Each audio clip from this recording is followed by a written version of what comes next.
প্রিয় দেশবাসী, আসসালামু আলাইকুম রহমতুল্লাহি ওয়া বারাকাতুহু। আজকে অসুস্থ শরীর নিয়েও আপনাদের মাঝে চলে আসলাম একটা নিউজ দেখে।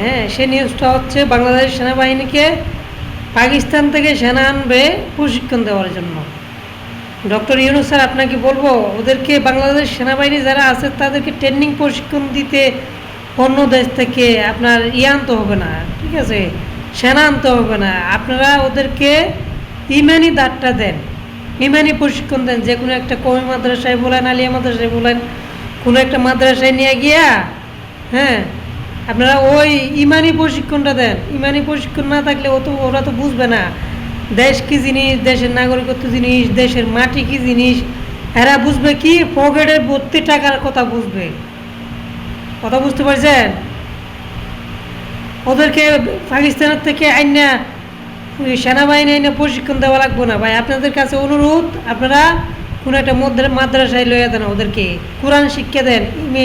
ইমানের যদি শক্তি না থাকে তারা কখনো এই দেশের চিন্তা করবে না। তারা চিন্তা করবে দেশের ওই নিজের পকেটের টাকা, মানে আমি কেমনে ভালো থাকবো, আমার পরিবার কেমনে ভালো থাকবে, তারপরে হচ্ছে আমার পকেট কেমনে পড়বে, ওইসব নিয়ে চিন্তা করবে। ওরা কখনো চিন্তা করবে না আমার দেশ কেমন করে ভালো রাখবো, কেমন করে ভালো করবো, ওটা চিন্তা করবে না। ওরা 16 কোটি জনগণের কথা চিন্তা করবে না। ওরা চিন্তা করবে হচ্ছে শুধুমাত্র ওদের পরিবারের কথা এবং কি ওদের পকেটের কথা। কারণ ওদের কাছে ইমানি শক্তিটা নাই, ইসলামিক কোনো জ্ঞান বুদ্ধি নাই, জ্ঞান বোধ নাই তাদের কাছে। ইসলামিক যদি জ্ঞান বোধ থাকে, ও কখনো নিজের চিন্তা করে না।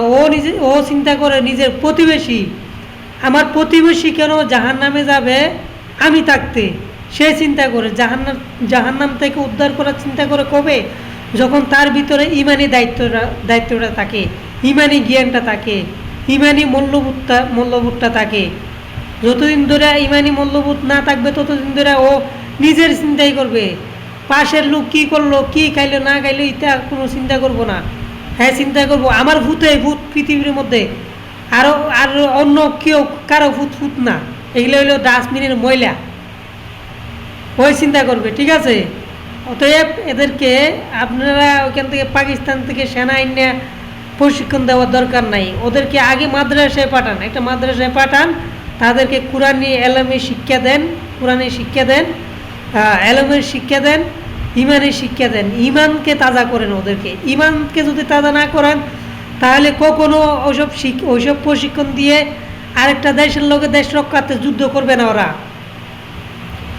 যখন তাদের মনের মধ্যে ইমানি শক্তিটা থাকবে, ইমানি জোরটা থাকবে। ইমানি জোর ভাই বড় জিনিস, এই জিনিসটা বড় জিনিস। যাদের কাছে নাই তারা কখনো বুঝে না। এই যে অনেক কিছু জান্য অন্য বড় চুপ মেরে বয়ে থাকে, প্রতিবাদ করো না, এগুলা কেন? ইমানি জোর নাই, ইমানি তোমার শক্তি নাই। ইমানি শক্তিটা এমন একটা শক্তি, আপনার ওইটাকে কখনো কেউ টেকাই দিয়ে রাখতে পারে না। সবাই ভালো থাকবেন। আসসালামু আলাইকুম রহমতুল্লাহি ওয়া বারাকাতুহু।